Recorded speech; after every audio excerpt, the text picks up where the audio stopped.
ठीक है।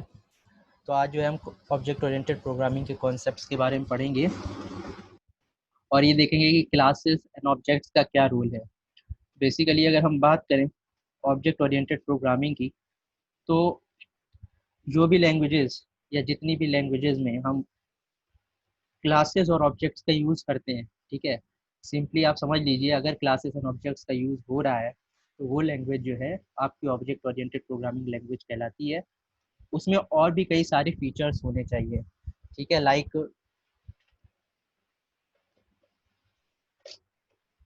सॉरी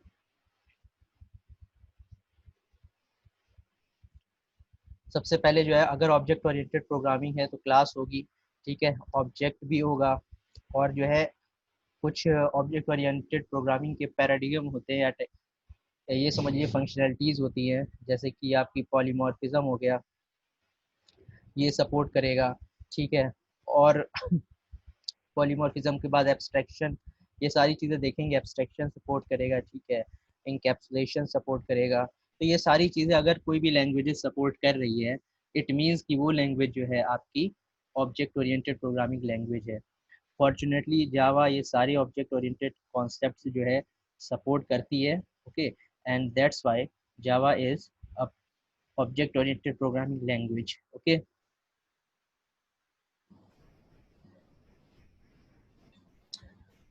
तो first of all let me define what is a class.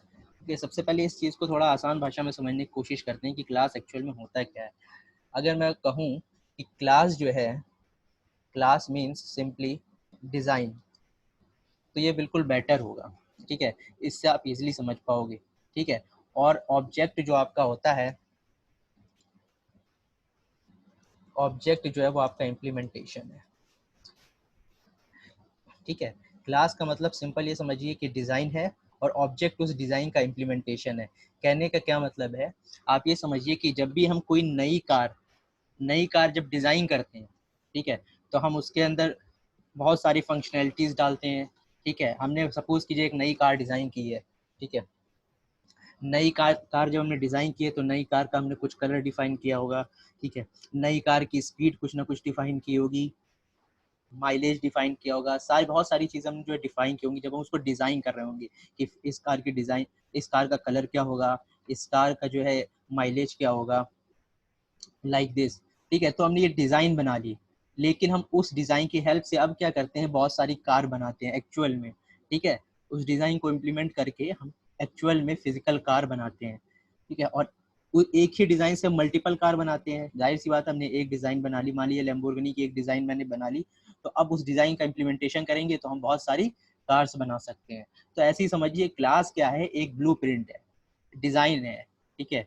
और उस डिज़ाइन की हेल्प से हम बहुत सारे ऑब्जेक्ट्स बनाते हैं, उस डिज़ाइन की हेल्प से हम बहुत सारे ऑब्जेक्ट्स बनाते हैं और जो ऑब्जेक्ट हम बनाते हैं वो सेम होते हैं, यानी सबकी फंक्शनैलिटी सेम होगी, सबका कलर सेम होगा। मैं एक कार के एग्जांपल अगर लूँ, तो एक कार है, बहुत सारी आप कार बना रहे हो, सारी कार एक जैसी होंगी, सारी कार की फंक्शनैलिटी एक जैसी होगी, माइलेज एक जैसा होगा, कलर एक जैसा होगा, ठीक है, सारे फीचर्स एक जैसे होंगे।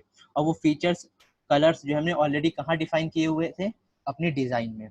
तो क्लास बेसिकली है क्या, एक डिज़ाइन है, और ऑब्जेक्ट क्या है, एक इम्प्लीमेंटेशन है। तो सपोज कि मुझे एक जो है कार बनानी है, तो मैं किस तरीके से क्लास की हेल्प से डिफाइन करूंगा, इस चीज़ को आप देखिए। मैं क्या करता हूँ, अच्छा सबसे पहले ये समझ लेते हैं कि क्लास के अंदर बेसिकली होता क्या क्या चीज़ है, क्लास के अंदर क्या क्या चीज़ें होती हैं। तो क्लास के अंदर मैंने आपको बताया था एक इंस्टेंस, अभी हम देखेंगे, इंस्टेंस वेरिएबल्स होते हैं, ओके, एंड बिल्कुल। इंस्टेंस वेरिएबल्स होते हैं एंड मेथड्स होते हैं। तो ये दो चीज़ें जो है क्लास में बेसिकली होती हैं आपकी, ठीक है। इंस्टेंस वेरिएबल से क्या मतलब है, मैं भी आपको बताता हूँ एक एग्जांपल लेके। सपोज कीजिए मैं एक क्लास बनाता हूँ जिस क्लास का नाम है, एक मैं क्लास बनाऊंगा और उस क्लास को मैंने नाम दे दिया एम्प्लॉय, ठीक है। मैंने उस क्लास को क्या नाम दे दिया, एम्प्लॉय नाम दे दिया।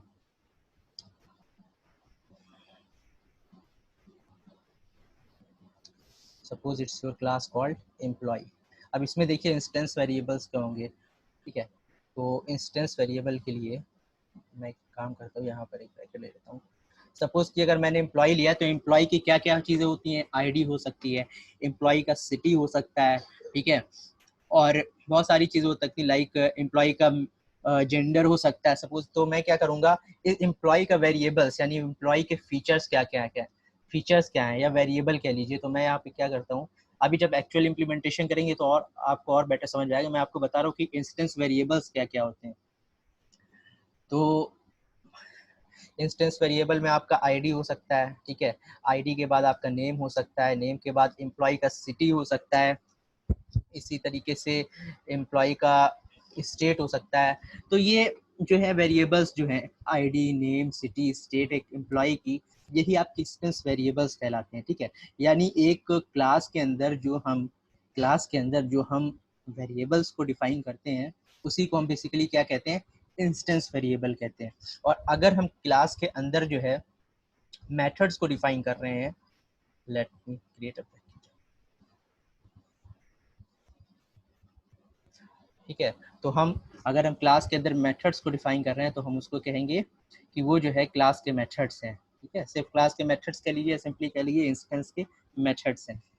तो सपोज कीजिए क्या क्या हो सकता है, जैसे कि मेथड मैंने एक बनाया गेट नेम, ठीक है, पैरेंथेसिस लगा होगा तो आप समझ जाइएगा कि that is a method. Gate name हो सकता है, गेट आईडी हो सकता है, फंक्शन सेट आईडी हो सकता है। तो ये सारे हम फंक्शंस अगर डिफाइन कर रहे हैं विद इन अ क्लास तो दैट इज कॉल्ड मेथड्स, ठीक है, मेथड्स ऑफ दैट इंस्टेंस। और ये आपके क्या कहलाएंगे, instance variables. Okay, these are nothing but instance variables,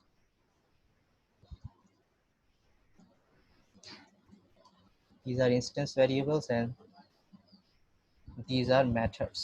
okay, तो आप लोग को एक चीज समझ में आ रही, मैंने यहाँ पे एक एम्प्लॉय का डिजाइन बनाया है, एम्प्लॉय का एक डिजाइन बनाया है, इसी को हम कहेंगे क्लास।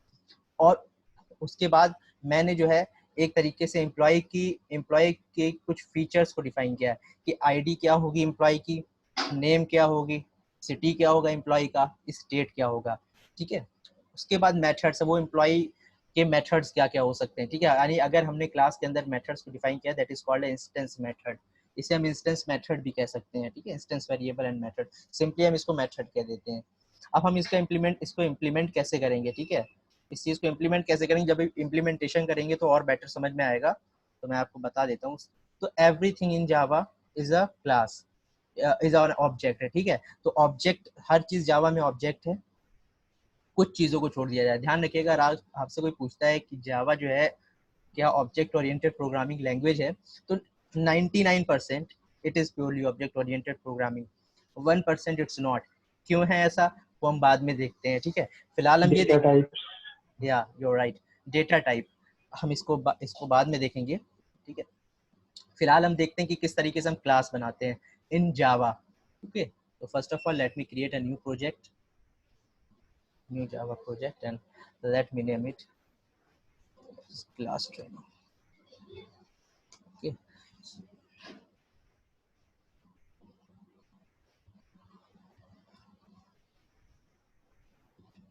मैंने एक क्लास बनाई और क्लास का नाम रखा एम्प्लॉय। आप यहाँ पर क्लास का नाम दे सकते हैं, ठीक है, मैंने यहाँ पे क्लास का नाम क्या रखा, employ, and just finish it. अब अगर आप चाहें तो इसमें मेन मेथड भी, यहाँ पर अगर आप क्लिक करेंगे तो ऑलरेडी आपके लिए मेन मेथड प्रोवाइड करा देगा। फॉर एग्जांपल मैं यहाँ पर क्लिक कर देता हूँ और फिनिश करता हूँ, तो अब अगर आप देखेंगे तो एम्प्लॉय क्लास है और ये मेथड है, but let me remove all of these things. मैंने भी इसको पूरा ब्लैंक कर दिया है, ठीक है।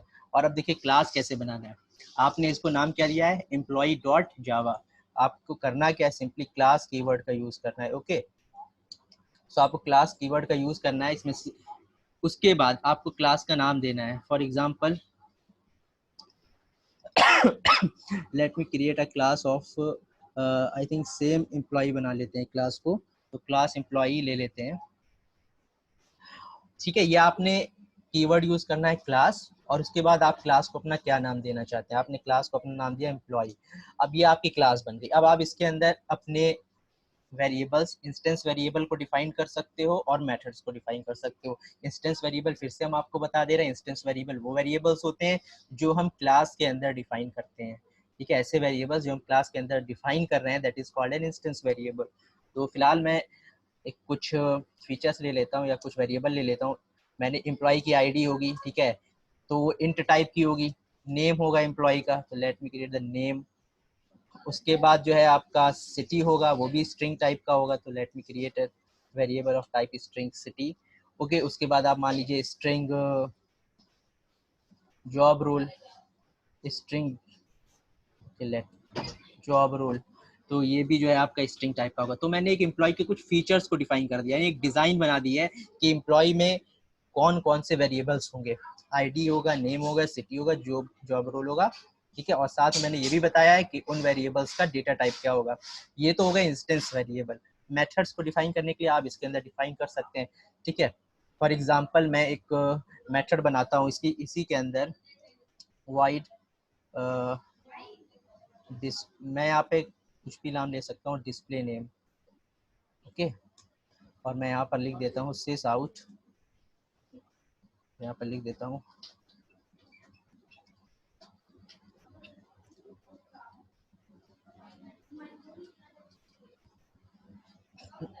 तो मैंने एक क्लास बनाई एम्प्लॉय नाम की, इंस्टेंस वेरिएबल्स बनाए, उसके बाद एक मेथड बनाया है। तो ये मैंने एक एम्प्लॉय क्लास की डिजाइन बना के रख दी है।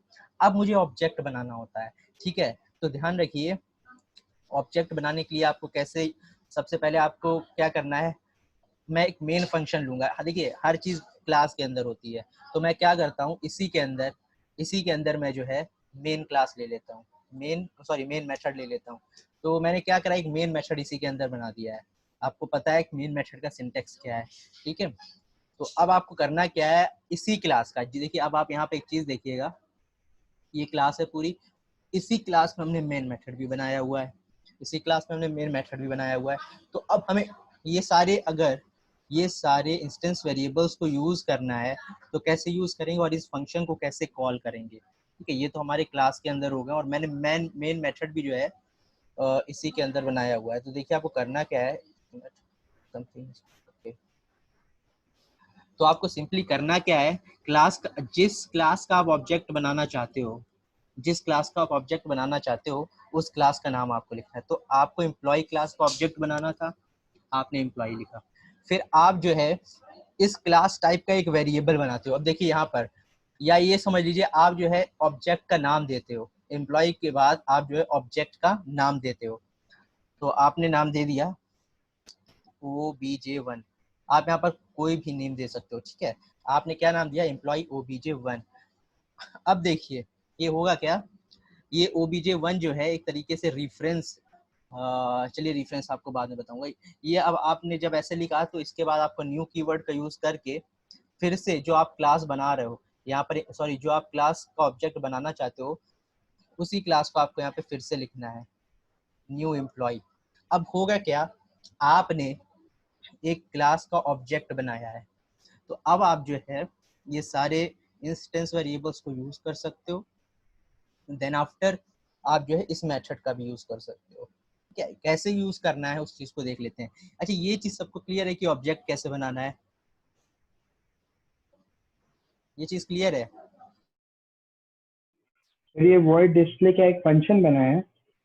हाँ, ये वॉइड डिस्प्ले। यस, वो डिस्प्ले एक फंक्शन है। ये ऑब्जेक्ट बनाना समझ में आ रहा है कैसे हम बनाते हैं। यस सर, ये समझ में आ रहा है। ओके, तो ऑब्जेक्ट कैसे बनाते हैं, क्लास का नेम, फिर आप ऑब्जेक्ट का नाम कुछ भी दे सकते हो, और उसके बाद आपको फिर से एक तरीके से न्यू एम्प्लॉय यूज करना है। तो ये क्या होगा, न्यू कीवर्ड जो है, न्यू कीवर्ड के बाद जो आपने एम्प्लॉय लिखा है, ये क्या करेगा, एक नया ऑब्जेक्ट बना देगा, ठीक है। नया ऑब्जेक्ट बना देगा एम्प्लॉय क्लास का, और फिर आपने उसे आप क्या कर रहे हो, उसे OBJ1 टाइप के वेरिएबल में सेव कर रहे हो। और OBJ1 क्या सेव कर सकता है, जरा यहाँ पे गौर कीजिएगा। OBJ1 वेरिएबल एम्प्लॉय टाइप का, यानी ये एम्प्लॉय क्लास के ऑब्जेक्ट को सेव कर सकता है। आप इंट लिखते थे ए, तो वो इंटीजर को सेव कर सकता था। यहाँ पर इसका क्या मीनिंग है कि OBJ1 एक वेरिएबल है जो एम्प्लॉय क्लास के ऑब्जेक्ट को सेव कर सकता है। और फिर मैंने उसको क्या, मैंने कहा ओके ठीक है, ये OBJ1 तो सेव कर सकता है। मैंने क्या करा, एक नया ऑब्जेक्ट बना दिया। नया ऑब्जेक्ट बनाने के लिए मुझे न्यू एम्प्लॉय लिखना पड़ेगा। इससे क्या होगा, मुझे उस एम्प्लॉय क्लास का एक ऑब्जेक्ट मिल जाएगा, और वो इसमें सेव हो जाएगा। आप ये समझिए, ऑब्जेक्ट नया बन गया, अब वो OBJ1 के वेरिएबल में उसका रेफरेंस सेव हो गया। रेफरेंस का मतलब ये समझिए एड्रेस पॉइंट करने के लिए, यानी उस जो नया ऑब्जेक्ट आपने बनाया है उस ऑब्जेक्ट को अब एक obj1 पॉइंट कर रहा है। सिंपली आप ये समझिए obj1 एक ऑब्जेक्ट है एम्प्लॉय क्लास का, आपको इस तरीके से बनाना है, ठीक है, कंफ्यूज होने की कोई जरूरत नहीं। आप सपोज कीजिए मुझे जो ये फंक्शन कॉल करना है डिस्प्ले नाम का, तो सर आप ये obj1 के पहले एम्प्लॉय क्या लिखा है, ये नहीं समझा। ओके मैं ये कह रहा हूँ, देखिए आप अच्छा एक काम कीजिए,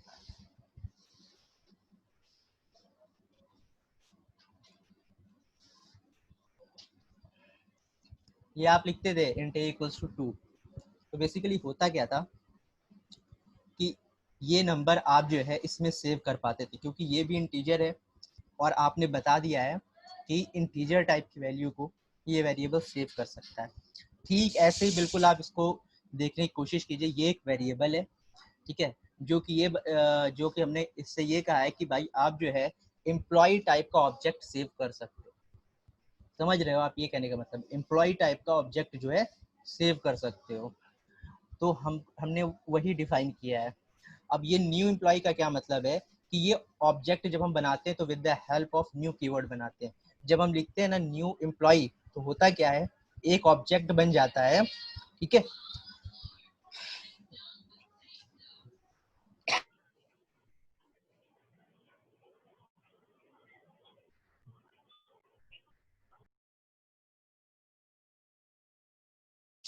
सॉरी, तो ये जो है एक नया ऑब्जेक्ट बन जाएगा और नए ऑब्जेक्ट का रेफरेंस इसमें सेव हो जाएगा। आप ऐसा समझिए, मैं आपको सिंपली बताता हूँ, हीप होता, मेमोरी में नया ऑब्जेक्ट बन जाएगा, उसको कुछ ना कुछ मेमोरी की जरूरत होती है, ठीक है, मेमोरी में एक नया ऑब्जेक्ट बन जाएगा और वो नया ऑब्जेक्ट कुछ ना कुछ स्पेस लेगा, ठीक है, क्योंकि इसमें बहुत सारे वेरिएबल हैं, ये भी स्पेस लेंगे कि नहीं लेंगे, ये स्पेस लेंगे, तो ऑब्जेक्ट भी जो है मेमोरी में एक स्पेस जो है घेरता है। मैं आपको डीप में थोड़ा बता रहा हूँ, ऑब्जेक्ट भी जो है मेमोरी में, स्ट्रक्चर यूनियन जैसे है क्या? हाँ बिल्कुल आप वही समझ लीजिए, स्ट्रक्चर पढ़ा था ना, सेम वैसे ही क्लास होता है, बस हाँ स्ट्रक्चर में सिर्फ वेरिएबल ओके। होता था, बट इन क्लास मेथड भी होता है और भी बहुत सारी चीजें कर सकते हैं। बट जो आपने सी में स्ट्रक्चर्स पढ़ा था उसमें सिर्फ क्या होता है, आप वेरिएबल डिफाइन करते हो, but in class you can define variable as well as methods, ठीक है। तो सिंपली ये वही है, ओके आपने क्या करा है कि न्यू एम्प्लॉय क्या करेगा, आपको नया ऑब्जेक्ट देगा और नया ऑब्जेक्ट जो बनता है वो कुछ ना कुछ मेमोरी में स्पेस लेगा, ठीक है, मेमोरी में एक नया ऑब्जेक्ट बन गया। अब उस जो मेमोरी जो है आपको जो मेमोरी आपको एलोकेट हुई है न्यू एम्प्लॉय पे, या जो आपका नया ऑब्जेक्ट बना है, उसका जो रेफरेंस है उसको ये पॉइंट करता है obj1, ठीक है, यानी obj1 जो है आपका एक रेफरेंस है, एक तरीके से समझिए उस ऑब्जेक्ट का। तो with the help of obj1 आप एम्प्लॉय ऑब्जेक्ट है जो आपने नया ऑब्जेक्ट बनाया है उसके सारे फीचर्स और फंक्शंस को यूज कर सकते हो, वेरिएबल्स और फंक्शंस को यूज कर सकते हो। मैं न्यू एम्प्लॉइज में, न्यू एम्प्लॉइज का क्या मतलब, ये नया ऑब्जेक्ट बना, आपने नए ऑब्जेक्ट का रेफरेंस, ठीक है, इसमें सेव किया, ठीक है, और ये आप यहाँ पे ऑलरेडी डिफाइन कर चुके हो कि ये जो है एम्प्लॉय सॉरी,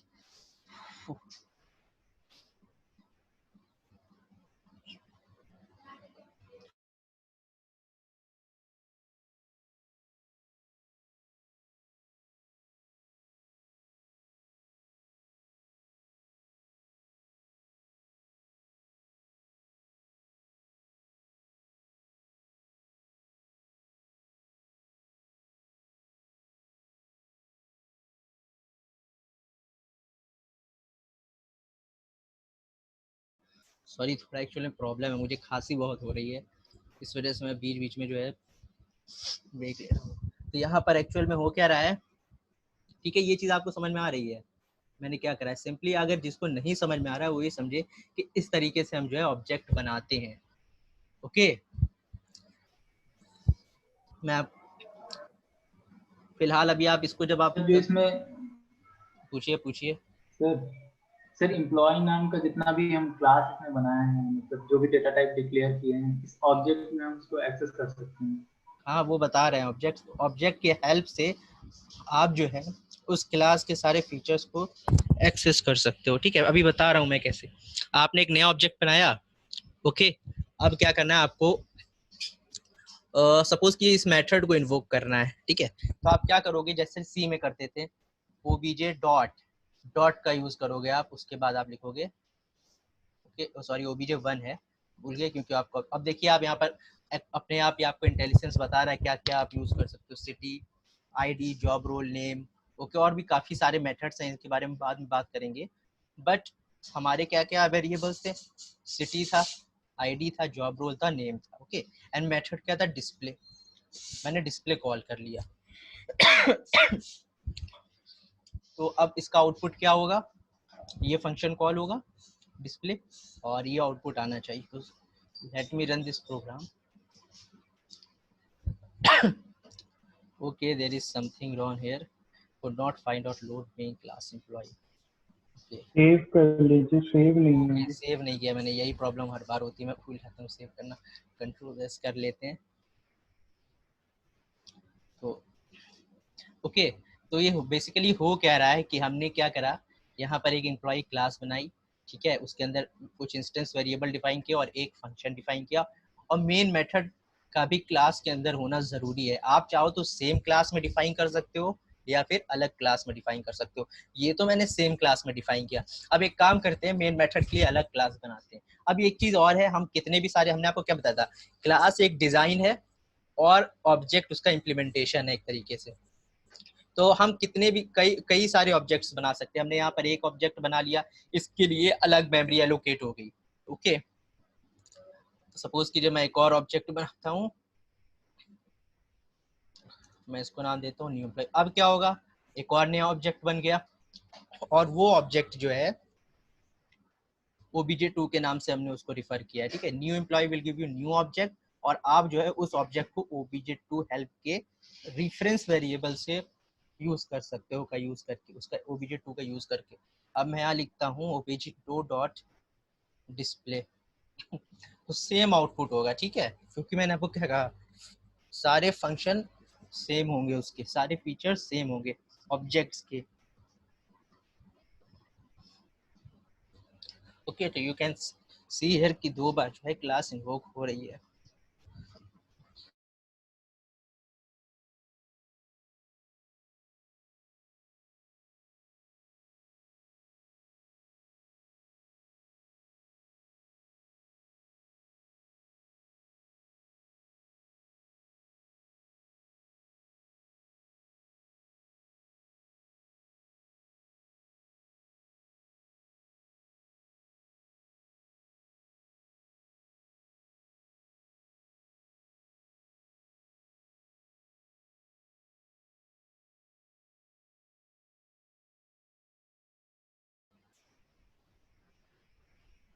तो आप ये देख रहे हो मैंने क्या करा, मेन मेथड को यहाँ से हटा दिया।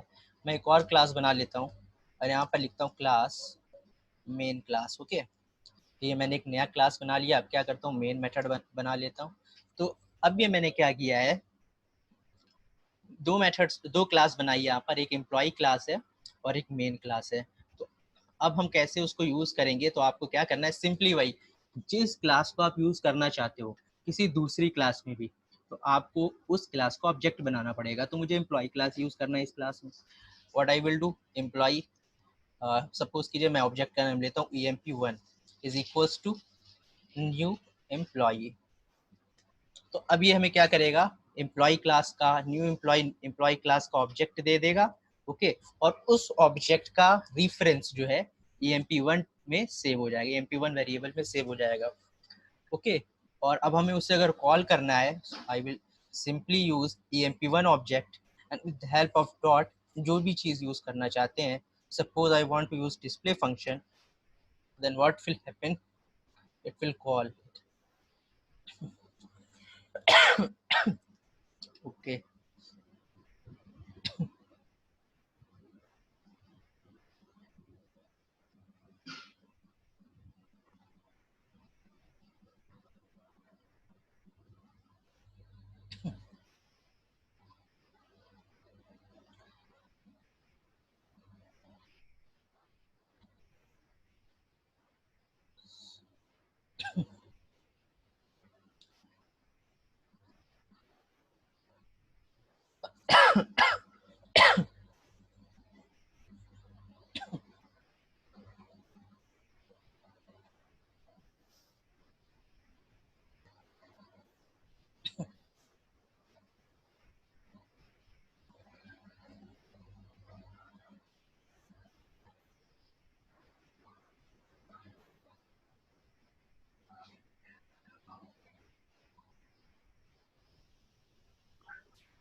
सर कल जो आपने बताया था कि मतलब फाइल जो भी हम सेव करेंगे उसका नाम और क्लास का नाम सेम होना चाहिए, यस यस ये यस वही। जरूरी होता है क्या?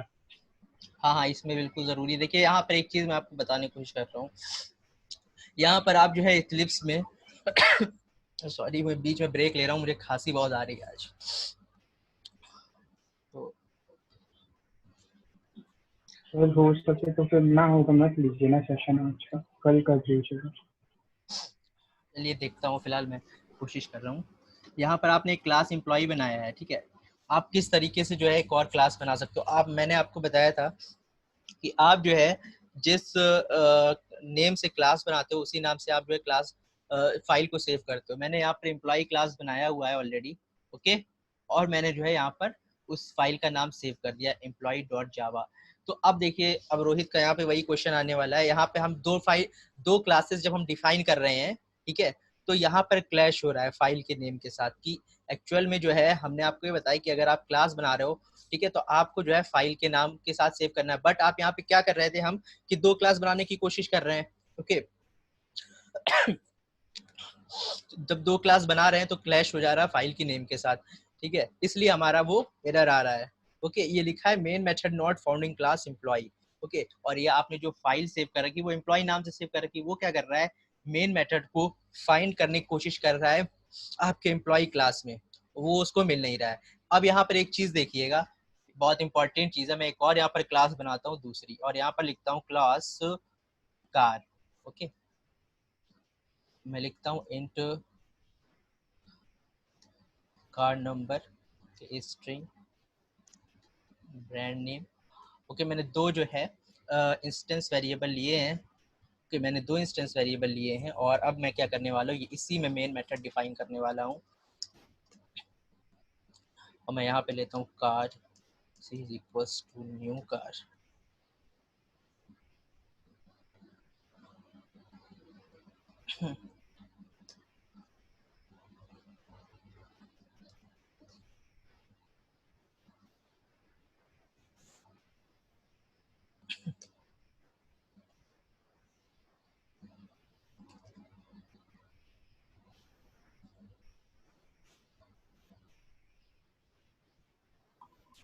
तो सर जो पहले वाला कोड अब लिखा था अगर वही लिखा रहने देते और एम्प्लॉय को हम लोग सेव कर लेते मेन क्लास के नाम से, तब रन हो जाता क्या? क्या कहना चाह रहे हैं, फिर से बोलिए। सर जो पहले कोड लिखा था, हाँ तो अगर ये फाइल का नेम हम एम्प्लॉय चेंज करके मेन क्लास कर लेते तब रन हो जाता हाँ, क्या? तब रन हो जाता। देखिए एक्चुअल में क्या कन्वेंशन, मैं आपको यही वही बताने की कोशिश कर रहा हूँ। मैंने क्या करा था, एक नई क्लास बनाई थी मेन क्लास वहां पर, और मैंने मेन मेथड डिफाइन किया था। लेकिन ये ध्यान रखिएगा, मेन मेथड जो आपका है, जो आपकी फाइल का नेम है ना employee.java, employee.java अगर आपकी फाइल का नाम है, तो मेन मेथड आपका एम्प्लॉय क्लास के अंदर होना चाहिए अगर आप डिफाइन कर रहे हो तो। यहाँ पर अगर आपने क्या करा, एक ही क्लास के अंदर, एक ही फाइल के अंदर, employee.java फाइल के अंदर आपने मल्टीपल क्लासेस बना दी। सपोज कीजिए आपने दो क्लासेस बना दी, और जो फाइल का नाम है, ठीक है, वही क्लास, उसी क्लास में जो फाइल का नेम है, अगर उसी क्लास में जो है मेन मेथड नहीं है, तो आपका एरर जनरेट होगा, ओके। तो आपका एरर जनरेट होगा। आप दूसरी क्लास बना सकते हो और यूज भी कर सकते हो, लेकिन मेन मेथड जो कॉल होगा वो जो है, जो फाइल का नेम है आपका, उसी क्लास नेम से कॉल होगा, ठीक है। तो यहाँ पर मैंने क्या करा, देखिए एक और क्लास बना दी है, यहाँ पे दो क्लासेस बनाई है, ओके। मैंने दो क्लासेस बनाई हैं, और ऐसा आप कर सकते हो, ठीक है। आप दो बहुत सारी क्लासेस बना सकते हो, बट जो आपकी मेन क्लास, जो मेन मेथड है वो आपका डिफाइन होगा एम्प्लॉय क्लास में, क्योंकि आपने जो फाइल का नेम रखा है वो रखा है employee.java। तो इसलिए जो है आपको ये चीज ध्यान में रखना है। अगर मेन मेथड में यहाँ डिफाइन करके कॉल करूंगा तो एरर जनरेट होगा। अब देखिए मैंने करा क्या है, सिंपली मैंने जो है, मैं एम्प्लॉय क्लास बनाया है, ठीक है, ये आपको पता ही है, और ये मेथड बनाया, और उसके बाद मैंने यहाँ पर एक और क्लास बनाई है, क्लास कार। और उस क्लास कार के अंदर मैंने दो इंस्टेंस वेरिएबल डिफाइन किए हैं, कार का नंबर, ब्रांड नेम। ये बिल्कुल सेम वैसे ही जैसे आपने सी में स्ट्रक्चर्स पढ़ा था। हम स्ट्रक्चर बनाते थे तो क्या करते थे, वेरिएबल्स डिफाइन करते थे। बस क्लास में इतना और बस क्लास में फर्क ये है कि हम इसमें मेथड भी डिफाइन कर सकते हैं, ओके। ये चीज फर्क है। अब मैंने क्या करा, एक कार क्लास का ऑब्जेक्ट बनाया, ठीक है, मेन मेथड के अंदर कार सी आपका ऑब्जेक्ट है, is equals to new car, ठीक है। हमें एक नई कार क्लास का ऑब्जेक्ट दे दो और सी में सेव कर दो, उसने यही किया, ठीक है। और अब मुझे ब्रांड नेम एक्सेस करना था, मैंने क्या किया, C dot brand name equals to Ford, मैंने क्या किया, ब्रांड इंस्टेंस वेरिएबल में, ब्रांड नेम इंस्टेंस वेरिएबल में फॉर्ड सेव कर दिया। उसके बाद मैंने फिर इसी वेरिएबल को कॉल, इसी वेरिएबल की वैल्यू को प्रिंट कराया है सी डॉट ब्रांड नेम की हेल्प से, यानी सी क्या है, ऑब्जेक्ट है, और ब्रांड नेम उसका ब्रांड नेम जो है उसका इंस्टेंस वेरिएबल। अब देखिए मैं एक काम और करता हूँ, एक और ऑब्जेक्ट बनाता हूँ, simply car C2 is equals to new car.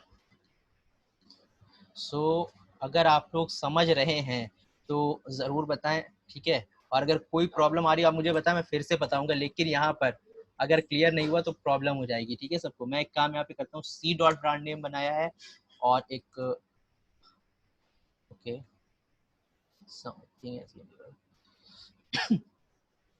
Out, और मैं यहाँ पर ले लेता हूँ सी डॉट, तो मुझे कोई बताएगा क्या आउटपुट होगा इसका, इसका आउटपुट क्या होगा?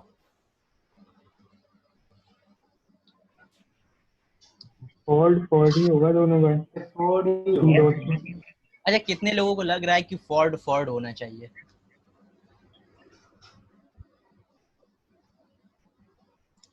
चलिए कोई बात नहीं।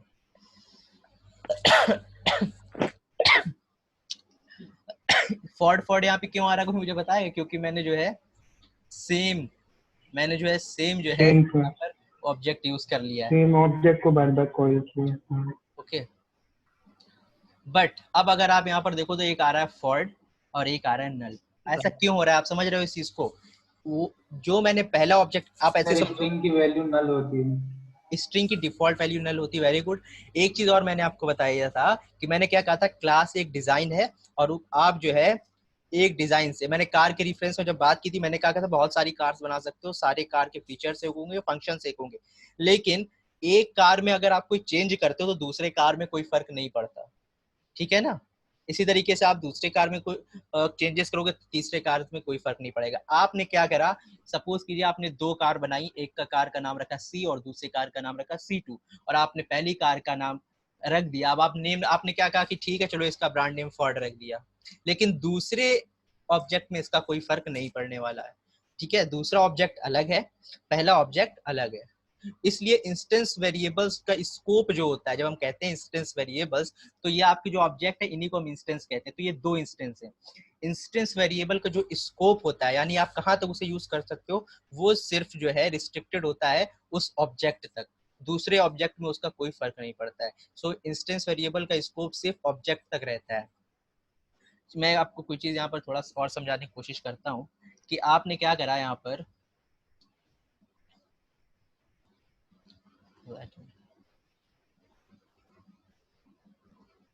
ओके